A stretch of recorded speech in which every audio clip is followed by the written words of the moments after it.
Olha, uma brasileira que estava aqui nos Estados Unidos acabou desenvolvendo botulismo, né, uma doença grave. E agora está tendo uma investigação para identificar onde foi que ela acabou tendo esse problema e, evidentemente, que isso está custando, já que aqui os hospitais custam muito caro. O doutor Álvaro está com a gente agora para explicar um pouco mais essa história, que, evidentemente, deixou muita gente preocupada. Doutor, bom dia para o senhor. Barão, Brivan, para os nossos ouvintes, né? Esse termo botulismo, né? Às vezes a gente escutou isso no passado, alguns casos isolados que aconteceram aí pelo mundo, mas é uma doença muito, muito grave, né? Acho que é interessante falar para os nossos ouvintes como é a transmissão dessa doença, o que pode causar dentro do organismo, né? É uma bactéria a que causa o botulismo, chamada de Clostridium. E essa bactéria produz esporos e algumas toxinas que quando a gente entra em contato com essas toxinas, elas podem até, em alguns casos, gerar paralisia da musculatura que controla a nossa respiração, né?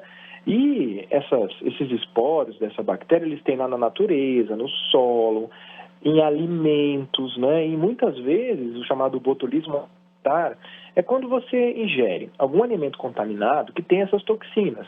Especialmente, Barão Ivan, e nossos ouvintes, se esses alimentos eles forem produzidos ou conservados de forma inadequada, né? Então, quando a gente fala de botulismo, vem na nossa cabeça, eu estava conversando com o Ivan antes, né, Ivan?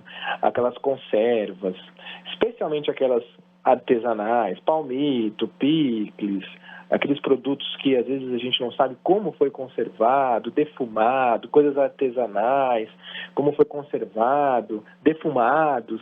Então, existe essa possibilidade da pessoa ingerir esse alimento contaminado com essas toxinas e a pessoa ter o quadro do botulismo, né? E esse quadro pode começar com dor de cabeça, com mal-estar, até gerar, quando a toxina ganha e dissemina pelo organismo, uma paralisia da musculatura respiratória, o que aconteceu no caso com a brasileira. Ela teve, provavelmente, a gente não sabe qual foi a causa do botulismo dela, se foi alimentar ou alguma outra causa de entrar em contato com a toxina, mas uma doença muito, muito grave. A gente vai para UTI, inclusive o botulismo tem que ser tratado em UTI, né? O paciente tem que ser tratado em hospitais que têm unidade de terapia intensiva. Então, é uma situação muito grave e serve de alerta para a gente do ponto de vista da prevenção, né? Que eu acho que é um grande assunto para a gente discutir hoje, né? Como se prevenir do botulismo, né? Pois é, doutor Álvaro, porque eu estava até falando com o senhor mais cedo.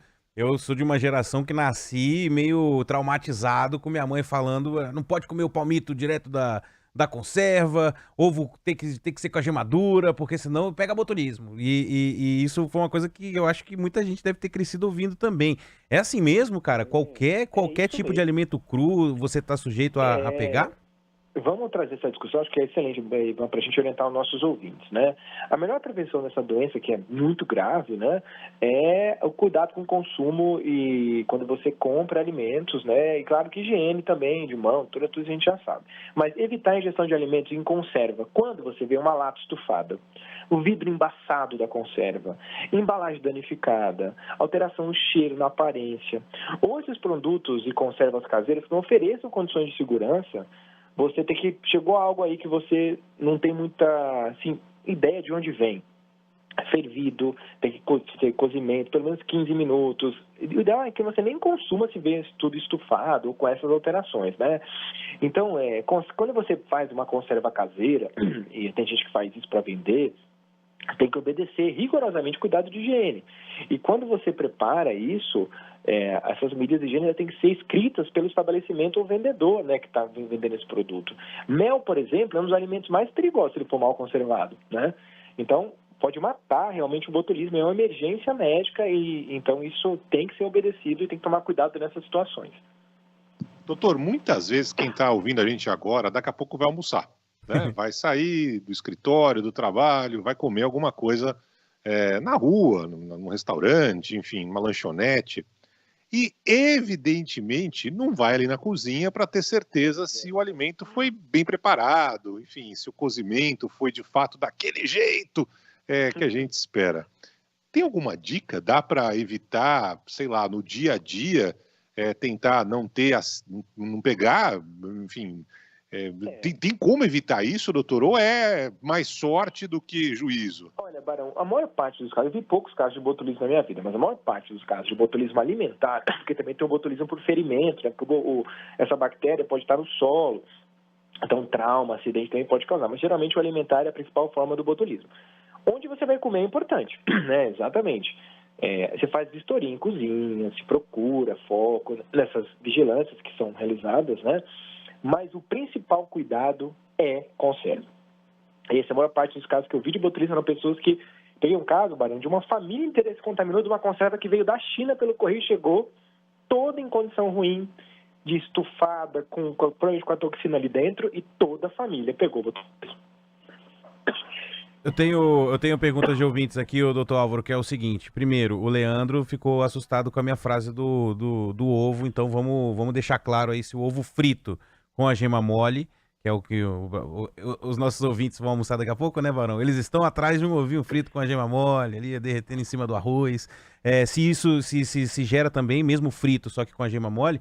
E aí tem um outro ouvinte nosso aqui, o Rogério, que tá falando que ontem ele comprou o kimchi artesanal, né? Eu não sei explicar direito o que é, mas é uma comida coreana, né? E aí eu queria fazer a pergunta em cima do que ele falou, se a pasteurização desses potes, né, que muita gente faz, coisas artesanais, pode ajudar a eliminar o risco também de você pegar o botulismo. Vamos responder a primeira pergunta do ovo. Geralmente o ovo não é um veículo de transmissão do botulismo, é como você conserva o alimento, né? Então, fique tranquilo com o seu ovo. A questão do ovo é mais a salmonela do que o botulismo, né? O ovo cru, que pode trazer problema, mas o botulismo realmente por ovo é bem difícil de acontecer.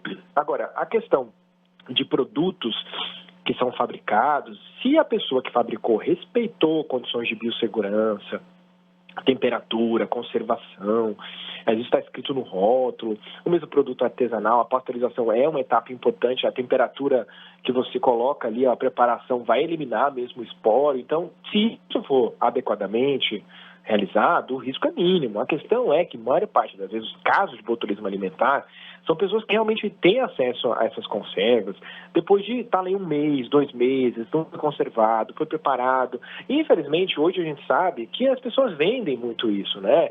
Às vezes em estabelecimentos que não têm aprovação, por um tempo inadequado, conservação inadequada. Então, acho que o cuidado tem que ter quando você for comprar coisas enlatadas. Acho que o grande risco do botulismo está relacionado a essas situações.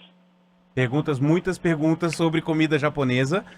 Eu acho que cai na mesma história aí da conservação, mas eu deixo para o doutor falar. E tem uma pergunta aqui, Barão, que é Band News Station. O ouvinte está perguntando se faz sentido haver mais risco em você se contaminar nos Estados Unidos, onde eles comem muito mais embutidos e conservas do que nós aqui no Brasil, ou se, enfim, não faz sentido nenhum. É uma pergunta interessante. Primeiro caso da menina dos Estados Unidos, a gente não sabe se tem outros tipos de botulismo sem ser o botulismo alimentar. Por exemplo, tem caso de gente que tem botulismo depois de trauma. Porque como está no solo essa bactéria, faz uma porta de entrada na pele e você pode ter outras formas de transmissão de botulismo, né? Agora, não tem muito a ver com a quantidade de embutidos, tem a ver com a qualidade de processamento de tudo isso. Se você tem todo ali um rigor com relação a esses alimentos aí, de conservas, que são produzidos e fabricados adequadamente e conservados, nenhum problema. A grande questão é quando você tem contato com essa situação de risco de má conservação, né? Então, nesse caso, realmente, o risco acaba sendo um pouco maior. Muito bem, Barão. O pessoal tá triste aqui, Barão. O mel! O mel! Mas o ovo frito foi liberado, pelo menos, pelo Dr. Álvaro. Pô. O mel não tem nenhum problema se ele for produzido em condições adequadas, conservamento adequado. O problema, Ivan, você imagina aquela garrafa que fica lá anos e anos, ninguém corre, e de repente, depois de um ano, você resolve ir lá abrir e tomar o mel, entendeu? Esse é o problema. E você comprou isso no lugar beira de estrada, num lugar que não tem nenhuma procedência, aí a pessoa que está ali fabricando, qual é a condição de segurança? Tem que tomar cuidado, porque às vezes você vai comprar uma coisa ali que você não sabe e pode trazer um risco enorme. E o caso que eu vi de botulismo foi o paciente faleceu, paralisou a musculatura do diafragma ali, teve que ser entubado. Então, assim, é para tomar cuidado mesmo. A gente não pode comer tudo que a gente vê na rua, ou comprar tudo que a gente vê, tá barato, eu vou comprar. Cuidado com conservação de alimento. Não é só botulismo, várias doenças infecciosas são transmitidas por alimentos contaminados, né?